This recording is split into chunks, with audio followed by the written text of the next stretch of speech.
Hello everyone, welcome to Vindi Ayurveda classes. तो आज हम गोविंद पारिक सीरीज स्टार्ट करने वाले हैं। As you all know, it's very important from point of view of any of the Ayurveda exam. Okay, और इसके जो पेज नंबर 1 to 77 है वो हम पढ़ने वाले हैं। उसमें तुलनात्मक अध्ययन जो दिया हुआ है वो, ठीक है। We will study with easy tricks and mnemonics. Okay, so first of all comes, देखिए यहाँ पे दिया है त्रिसूत्र। क्या है? हेतु, लिंग, औषध। इसी को ही हम त्रिस्कंद कहते हैं, ठीक है। इसे हम कैसे याद कर सकते हैं? तो देखिए, स्कंद मतलब होता है कंधा और सूत्र मतलब होता है धागा। तो ऐसे याद कर लीजिए कि स्कंद पे किसी ने कोई सूत्र बांधा है। किसने बांधा है? कोई लिंग ने, मतलब वो मेल हो या फीमेल हो, ठीक है। तो इससे याद हो जाएगा कि त्रिसूत्र या त्रिस्कंद जो है वो है हेतु, लिंग, औषध। ओके, देन सेकेंड इज त्रिदंड, जो कि सत्व, आत्म, शरीर। अब देखिए, दंड किसको मिलता है? शरीर को तो मिलता है, लेकिन शरीर के अंदर ही तो आत्मा होती है, ठीक है। और आत्मा है तो सत्व है, ठीक है। तो दंड जो है शरीर को मिला है, शरीर में ही आत्मा और सत्व है, ठीक है। तो इस तरह से ये याद हो गया। अब आता है त्रिस्थून या त्रिस्तंभ। तो देखिए, यह है वात, पित्त, कफ। हमें पता है कि जो वात, पित्त, कफ है, ये आयुर्वेदा की क्या है? यह है पिलर्स, ठीक है। तो वात, पित्त, कफ जो है वो है आयुर्वेदा के पिलर्स, मतलब ये स्तंभ है। और ये कैसे होने चाहिए? पिलर्स स्ट्रॉन्ग होने चाहिए ना, स्थूल होने चाहिए, ठीक है। स्थूल को स्थूल पढ़ लीजिएगा। ओके, तो त्रिस्तंभ या जो त्रिस्थून है वो है वात, पित्त, कफ। देन कम्स त्रयोस्तंभ, दैट इज आहार, निद्रा, ब्रह्मचर्य, ठीक है, जो हमें पता ही रहता है। किंतु जो आचार्य वामभट्ट जी है उन्होंने कहा है कि त्रयोस्तंभ है आहार, निद्रा और अब्रह्मचर्य। उन्होंने ब्रह्मचर्य न बताकर अब्रह्मचर्य बताया है। ओके, देन कम्स त्रिस्कंद। अभी हमने पढ़ा कि स्कंद पे सूत्र है, उससे याद हो जाएगा। ओके, हेतुलिंग, औषध है ये। देन कम स्कंद त्रय। अब देखिए यहाँ पे लास्ट में क्या है? लास्ट में यहाँ पे य है ना। और यहाँ पे हेतु दोष द्रव्य में भी लास्ट में यह है। ओके, तो इस तरह से आपको ये फर्स्ट जो पॉइंट है वो याद हो सकता है easily. Okay, now we come to the second point.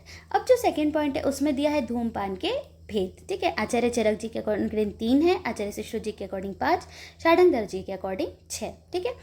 अब आता है धूम नेत्र प्रमाण, ठीक है। तो ये जो धूम नेत्र प्रमाण है बहुत ज़्यादा इंपॉर्टेंट है, हर एग्जाम में पूछा जाता है। इसे हम बहुत अच्छे से पढ़ने वाले हैं ट्रिक बनाकर, क्योंकि चरक जी, सुष्टु जी, षाढ़ंगर जी, साथ में हमें वामभट्ट जी का भी पता होना चाहिए कि उन्होंने कितने भेद बताए और क्या अंगुल प्रमाण बताए। ओके, तो ये हम अच्छे से पढ़ते हैं।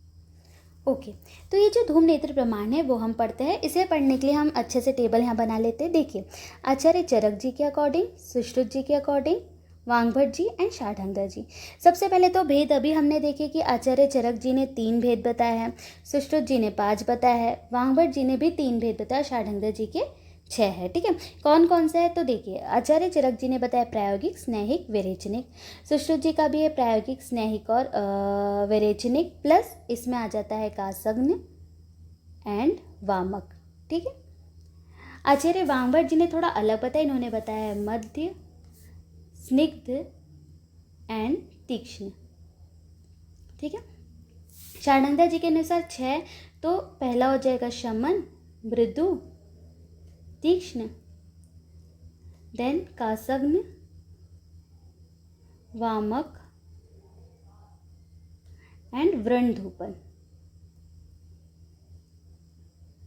ओके, अब देखिए, इसे लर्न करने के लिए सबसे पहले पीएसवी तो आप याद ही रख लीजिएगा, ठीक है। पीएसवी, यहाँ पे भी पीएसवी है। अब सुश्रुत जी सर्जरी से रिलेटेड हमें पता ही है, तो सर्जरी करते हैं तब खांसी भी आ सकती है और वॉमिटिंग भी आ सकती है। तो कासग्न, वामक 2 हो गए यहाँ पे, ठीक है। इनके 5 है और इनसे ही एक डबल, बस एक व्रण धूपन इन्होंने षाढ़ंगर जी ने कर दिया है, ठीक है। यहाँ पर पीएसवी थे 3 थे, यहाँ पर वामभट्ट जी के भी 3 है, मध्य, स्निग्ध और तीक्ष्ण थोड़ा अलग बताएं, ठीक है। अब हम पढ़ते हैं कि इनका कितना कितना धूम नेत्र प्रमाण होता है, कितना अंगुल होता है। तो इसे याद करने के लिए देखिए, सबसे पहले तो आप कासग्न, वामक याद कर लीजिए 16-16, ठीक है। ये 16-16 लर्न कर लीजिए। और यहाँ पे वामक, व्रण धूपन, जो ये वी है ना, तो ये वी को आप इस तरह से 0 पढ़ लीजिए, है ना, ये वी जो है, तो इससे हो जाएगा 10-10, ओके। और इसके ऊपर 16, ठीक है। तो 10 अंगुल, 10 अंगुल, 16 अंगुल, यहाँ 16-16। अब 3 चीज़ें जो आपको बहुत अच्छे से याद करनी है, 2 चीज़ें, वो है या तो आप 8 का टेबल बोल लीजिए, 8 2 16, 8 3 24 और 8 4 32। यही 24 32 यहाँ पर भी आ जाएगा, ठीक है। यही 32 और 24 यहाँ पे भी आ जाएगा, यहाँ पर भी 32 24 आ जाएगा। अब यदि आपको इतना याद है तो आपको बस प्रायोगिक के याद रखना है कि आचार्य चरक जी का है 36, सुश्रुत जी का है 48, ठीक है। वांगभट जी और शार्दंगदा जी ने तो 40 ही कहा है, ठीक है। तो इस तरह से ईजिली आप धूम नेत्र प्रमाण और जो धूमपान के भेद है वो याद कर सकते हैं बहुत हद तक, ओके। देखिए अब नेक्स्ट क्वेश्चन है कि सुश्रुत जी ने व्रणधूपन नेत्र की लंबाई 8 अंगुल बताई है, ठीक है, ये हमें याद होना चाहिए। और आचार्य वांगभट जी ने व्रणधूपन नेत्र की लंबाई बताई है 10 अंगुल, ठीक है, ओके। अब next question is also very important, ये है प्रायोगिक धूमपान के काल, ठीक है। अब हम बात करेंगे धूमपान के काल, ये भी बहुत इंपॉर्टेंट है, इसे भी हम अच्छे से अलग से लर्न करते, ओके ओके। तो सबसे पहले धूमपान के काल, तो देखिए जो आचार्य चरक जी है ना, उन्होंने प्रायोगिक धूमपान के 8 काल बताए। पहले तो हमें ये पता होना चाहिए कि चरक जी ने प्रायोगिक धूमपान के 8 काल बताए हैं। जो आचार्य सुश्रुत जी उन्होंने टोटल ही 12 काल बताया है, ठीक है, 12 काल टोटल बताया है। उसमें से उन्होंने देखिए कैसे डिवाइड किया है, प्रायोगिक के बताया है 4, स्नेहिक के बताया है 5 और वैरेचनिक के बताया है 3, ओके। और आचार्य वांगभट जी जो है उनका थोड़ा सा डिफरेंस है, ठीक है। तो आचार्य वांगभट जी के अनुसार तो उसमें भी अष्टांग हृदय और अष्टांग संग्रह के अकॉर्डिंग है, ठीक है। तो जो अष्टांग हृदय है उन्होंने 24 काल बताया है, जबकि अष्टांग संग्रह जो है उन्होंने 23 काल बताया है, ठीक है। तो उन्होंने उसको कैसे डिवाइड किया है, उन्होंने बोला है प्रायोगिक, मृदु एंड तीक्ष्ण, ठीक है, मृदु एंड तीक्ष्ण।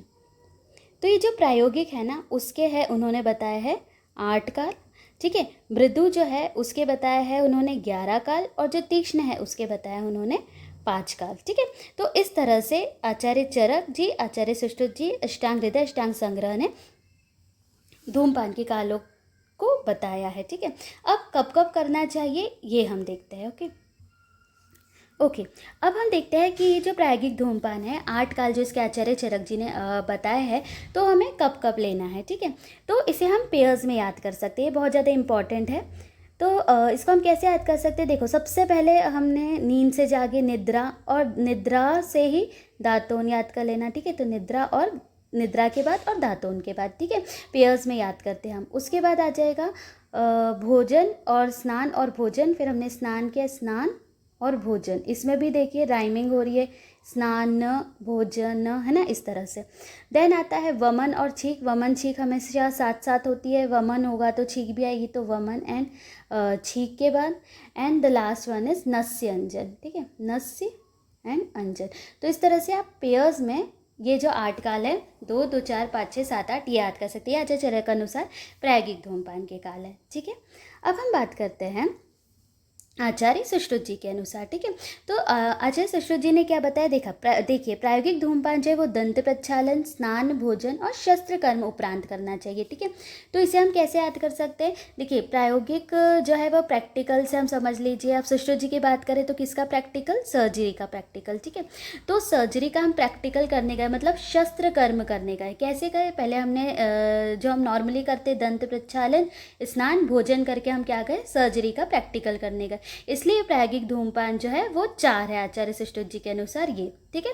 इसके बाद हमें लेना है प्रायोगिक। जो स्नेहिक है ना, स्नेह से रिलेटेड रहता है, आप समझ लीजिए शिरोधारा वगैरह। तो ये कुछ मानसिक चीज़ों के लिए करते हैं ना, तो हंसना, क्रोध, ये जो मानसिक वाली चीज़ है ये स्नेहिक में आ जाएगी। तो इसके 5 काल है, मूत्र त्याग के बाद, मैथुन के बाद, शवथु, हंसने और क्रोध के बाद ले सकते हैं। और जो विरेचनिक है उसके 3 है, स्नान, दिवास्वप्न और छर्दी के पश्चात, ठीक है। तो कुछ हद तक आपको याद हो जाएगा। अब मोस्ट इंपॉर्टेंट यहाँ पे क्वेश्चन ये है कि प्रायोगिक धूमपान और विरेचनिक धूमपान दोनों ही जो है वो स्नान के बाद कहा गया है, देखिए। तो जो प्रायोगिक धूमपान है वो भी स्नान के बाद लेना चाहिए, विरेचनिक जो है वो भी स्नान के बाद लेना चाहिए, ठीक है। ये इंपॉर्टेंट क्वेश्चन हो जाता है, तो इस तरह से हम याद कर सकते हैं, ओके। अब हम नेक्स्ट क्वेश्चन देखते हैं, वो है निद्रा के भेद। तो देखिए जो निद्रा के भेद है उसके लिए बहुत इजी एक ट्रिक है जो हम याद कर सकते हैं। सबसे पहले आचार्य चरक जी के अकॉर्डिंग 6 बताइए, उसकी ट्रिक हम याद कर सकते हैं तस्म आवारा से, है ना, ये ट्रिक हो जाएगी। तो देखिए त से हो जाएगा तमोभवा, श से हो जाएगा श्लेष्म समुद्भवा, ठीक है। म से हो जाएगा मनः शरीर श्रम संभवा, अ से हो जाएगा आगंतुकी, व से वैद्यानुवर्तनी एंड र से हो जाएगा रात्रि स्वभाव प्रभवा। ठीक है, तो ये तश्म आवारा, ये ट्रिक से आप आचार्य चरक जी के अकॉर्डिंग याद कर सकते हैं। ठीक है, अब जो आचार्य सुश्रुत जी है उन्होंने 3 बताई है, तो उनकी है वैकारिक, तामसी और स्वाभाविक। ये स्वाभाविक को ही हम कहते हैं वैष्णवी निद्रा। ठीक है, तो इसे भी हम कैसे ट्रिक से याद कर सकते हैं, जो सुश्रुत है वही ट्रिक से हम इसको याद कर सकते हैं। तो देखिए त से तो हो जाएगी तामसी निद्रा। ठीक है, और यहाँ पे 2 मात्रा है ना, और वैसे ही जो वैकारिक है और जो वैष्णवी है उसमें भी 2 मात्रा है, तो इससे हो जाएगा कि आचार्य सुश्रुत अकॉर्डिंग 3 है। कौन कौन सी? वैकारिक, वैष्णवी एंड तामसी। इसको स्वाभाविक बोलते हैं वैष्णवी को। ओके, आचार्य वामभट्ट जी के अनुसार इन्होंने आचार्य चरक जी के अकॉर्डिंग सेम ही बताई है, किंतु इन्होंने क्या कहा है, ये मन और शरीर श्रम संभवा जो है उसको अलग कर दिया। एक उन्होंने देह खेद जन्य बताई है। ठीक है, जो शरीर वाली है ना उसको उन्होंने बोला है देह खेद जन्य। ओके, और मन खेद जन्य, इस तरह से उन्होंने देह और मन को अलग अलग कर दिया, तो उनकी 7 होगी। अदरवाइज आचार्य चरक जी के अकॉर्डिंग है। ओके, ठीक है, अब नेक्स्ट क्वेश्चन हम देखते हैं दधि के भेद। ओके, तो देखिए ये जो दधि के भेद है आचार्य सुश्रुत जी ने 7 बताया है, आचार्य भाव प्रकाश जी ने 5 बताया है। ठीक है, भाव प्रकाश जी के इंपॉर्टेंट है, कौन कौन से 5 है वो हमें नाम जो है वो भी पता होना चाहिए। तो देखिए वो 5 जो है उसमें आ जाएगा, एक तो हो जाएगा स्वादु। ठीक है, देन स्वादु अम्ल। ठीक है, फिर मंदक दधि या मंद दही जिसको हम बोलते हैं मंदक दधि। ठीक है, देन हो जाएगा अम्ल and the next one is अत्यम्ल। ठीक है, तो स्वादु अम्ल, मंद अम्ल और अत्यम्ल, इस तरह से भाव प्रकाश जी ने 5 दधि के भेद बताया। अब यहाँ दधि पढ़ रहे हैं तो हम तक्र के भेद भी देख लेते हैं यहीं पर। तो जो भाव प्रकाश जी है, भाव प्रकाश जी ने जो तक्र है उसके भी इस तरह से 5 भेद बताया है। ठीक है, कितने भेद बताया है उन्होंने? 5 भेद बताया है। अब वो 5 कौन कौन से देखें, तो वो है घोल, ठीक है, मथित, तक्र, उत्श्वित एंड छच्छिका। ठीक है, तो भाव प्रकाश जी के अकॉर्डिंग ये तक्र के भेद हो गए, और भाव प्रकाश जी के अकॉर्डिंग दधि के भेद ये हो गए। ठीक है, दधि जो है उसके भेद ये हो गए 5। Okay okay, then comes the next question. Okay, so the next question is अधारणीय वेग। ठीक है, तो जो अधारणीय वेग है आचार्य चरक जी ने 13 बताया है चरक सूत्र स्थान के 7 चैप्टर में। ओके, तो वहाँ पे उन्होंने नवेगान धारणी अध्याय जो बताया है उसके अंतर्गत 13 बताया है। आचार्य वामभट्ट जी ने भी 13 बताया, लेकिन उन्होंने क्या किया है, ये इंपॉर्टेंट चीज़ है कि उद्गार के स्थान पर उन्होंने कास को रखा है। ठीक है, बस ये डिफरेंस है। ओके ओके, सो इस तरह से ये जो पेज नंबर 1 है वो हमने पढ़ लिया ये सारी चीज़ें। ओके, अब नेक्स्ट क्लास में हम सेकेंड पेज पढ़ेंगे। Okay, with such types of easy tricks and mnemonics. Okay.